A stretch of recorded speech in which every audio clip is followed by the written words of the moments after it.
Hi everyone, I'm Cheryl and welcome to the Sewing Room channel. In this tutorial, I'm going to show you how to make a basic tote bag using foam instead of interfacing or cotton batting.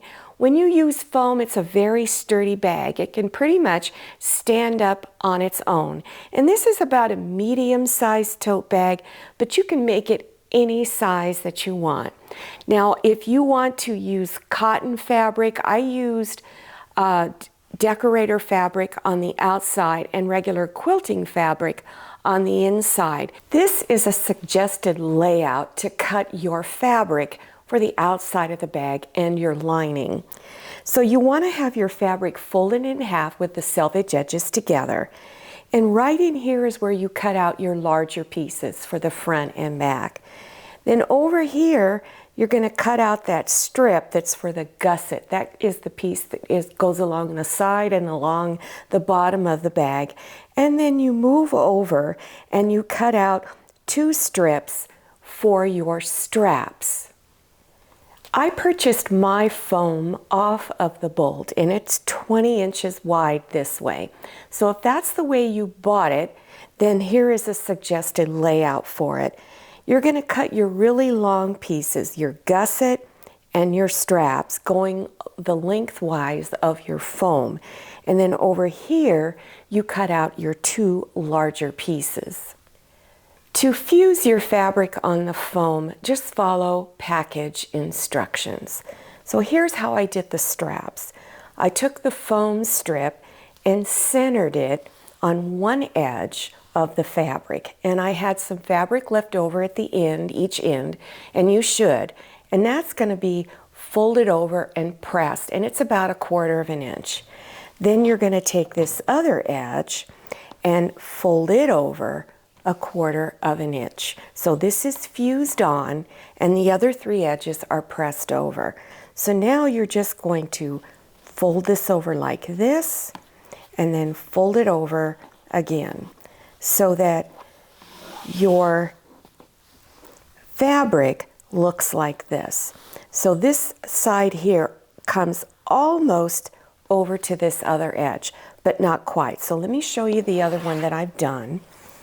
Here it is, and here is where I've folded, here's that folded edge right here. So what you're going to do is you're going to stitch along the bottom, then go up this side here, all the way to this end, stitch across, and then you're going to stitch all the way back down to where you started. On all three pieces for the outside, you want to take that fabric and fuse it to your foam.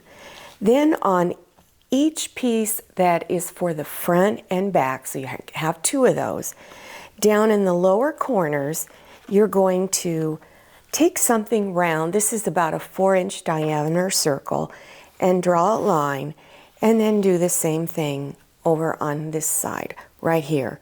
Draw a line. Then either with scissors or a rotary cutter, you're just going to cut right on those lines.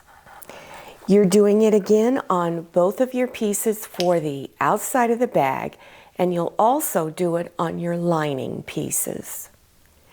Your foam is thick, especially when you're going to stitch several layers together, and it's very difficult to pin it together. And these are clips. You can find these in the Sewing Notions area of Walmart, and then also in Joann's, on the internet, and other fabric stores. And I've used these to clip. So what I've done is I've taken the gusset strip, and by the way, when I do a gusset like this, I've given you an amount to cut it in inches, but I always cut it just a little bit longer, just in case you didn't cut this piece here exactly like you should have. So I always cut this just a little bit longer. Then I have on this edge here, I have it even with this edge, the top edge. Then I've pinned it down here, or not pinned, clipped. And then you're going to what we call ease it around the corner. And you'll notice here my clips are really close together. And you have to do that in order to get it to lay down correctly. So then I've gone ahead and clipped it. Then I'm going to start over here, and I'm going to do a 1/4 inch seam all the way around the corner and then up here. And I recommend you use a stitch length of about 3.0 to 3.5. This is really, really thick. Here is the piece that was excess on the gusset, so I want to trim this off. So I'm just going to put my ruler up against the top edge there of the foam over here, and I'm just going to trim it off. So when you're done with this first edge, this is what it looks like. When it's time to clip the other side of the bag to the gusset, what I like to do is clip this side first and then go over and clip this side. And then I'll go and clip along the bottom. And you'll find it's much easier to get it all together when you do it that way. So after you've got it all clipped, then you want to go ahead and stitch 1/4 inch seam all the way around. This next step will help your corners to look smoother. And so what you want to do is on your curved corners, go in and do little slits. Make sure you don't cut through your stitch line. So you're going to go over on this side, up here, and then of course these two sides. This is the lining, and you're going to assemble it the same way that you did the other fabric with foam. For this next step, take your lining and pull it over the end of your ironing board, because it's going to be much easier to iron this. So what you're going to do at this top edge, you're going to fold it over a 1/2 inch and press and go all the way around. Then fold it over one more time a 1/2 inch, press, going all the way around. Now insert your lining into the bag and insert the back side of the lining, which is the not so pretty side, against the foam. So here's the pretty side of my lining. Then take those edges that you already pressed over, fold them over the top, and then clip all along there. It's going to make it easier to sew if you turn this now with the lining side, the whole bag going out. So I'm going to turn it out, and you'll see why when you go to do the next step. It's going to be a lot easier. I have a Baby Lock sewing machine, a Baby Lock Crescendo.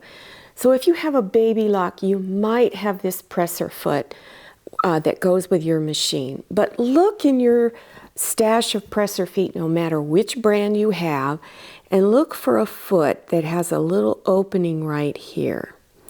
So what I'm going to do is I'm going to use this, and I'm going to move my needle over this direction. So when I go to line up the edge of that lining piece, it just lines up really, really easily. So here's how I've positioned my bag in the sewing machine. And I've got my needle over here on this side, and the edge of the lining piece is right here. So this is where I want to stitch down. So I'm just going to go ahead and begin stitching. I'm going to remove my first clip because you can't stitch over clips. And I'm just going to stitch right along there. Now, once you start getting to your first side, you're going to have to pull your bag like this and open it up a little more. So you kind of have to use a lot of arm strength when it comes to working with foam like this. And just be patient. So I'm going to lift it up, push the bag up like that so that I can get around it and continue stitching. And so you want to just keep going around, take your time when you're doing this, because you want to make sure you're not stitching through the other side of your bag. So you want to make sure that other edge is out of the way. I've now turned the bag front side out, and this is what the edge should look like when you're done. Last step is to stitch the straps on. So here's where you're going to position them. Where this seam is, you're going to go over 2.5 inches. And then from the top edge here, you're going to go down 2 inches so that the bottom of the strap is 2.5 inches down. So just remember 2.5 inches, 2.5 inches. Now let me show you the stitch pattern that I did. Here is the top edge of the bag right here, and here's that little band that's from the lining. So you're going to stitch just below this band, and you're just going to stitch across here like this. Then you're going to go down, then across, then back up, and then back across one more time, because you want this to be really stable. Then you're going to stitch down this way, stitch back across, stitch up this way. If you have a computerized sewing machine, this will be much easier to do if you set your machine to where your needle is down through your fabric every time you stop stitching.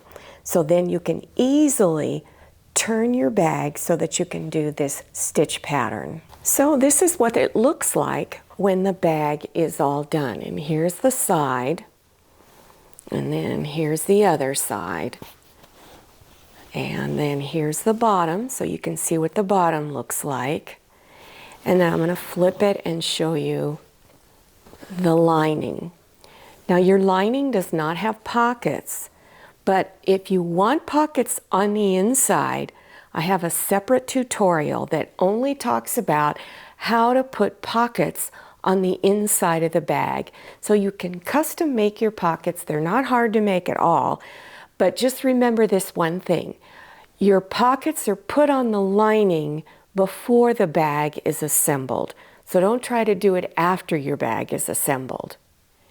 If you are a beginner and you felt this particular bag was a little too challenging for you, I have other tote bags that you can work on. This is just what I call a flat bag. So the front and the back are basically the same. But in this particular tutorial, if you're interested in learning how to put a snap on it like this, you can also go to this tutorial. The handles are really easy to make because they're put right into your seams. And what's unique about this bag is that I put one of my quilt blocks on the front, but you don't have to do it. You can make the front and back the same. If you want to make a really large tote bag, here's one right here, and it has pockets on the inside, and it just has box corners on the bottom. Here is a bag that I used outdoor fabric to make it. It has a zipper pocket on the front, and I used strapping material, and then it also has a zipper closure at the top. So if you want a zipper closed bag, go to this tutorial. Well, I hope you enjoyed this tutorial and that you've learned something new. Working with foam is a little bit different, a little more challenging, but remember, in all of my tote bags, you can use heavy iron-on interfacing or cotton batting or iron-on fleece if you like, if you don't want to use the foam. If you're interested in other beginner sewing projects, check below your YouTube screen for those video links. And also, if you want to do the pockets on your bag, that link will also be listed below your YouTube screen. So you scroll down to the description section, click on the down arrow to expand it open, and you'll see all of the links there. Also, don't forget to follow me on Instagram and check out my Facebook page. Thank you so much for watching. I'll see you next time, and happy sewing. If you like the Sewing Room channel, one of the best ways to show your support is to subscribe by clicking on that red subscribe button and give this video a thumbs up. And don't forget to click on share to share this video with your friends. And make sure you click on the bell so you receive notifications for all my new videos. I'm Cheryl, this is Manny, and this is Scotty. See you next time.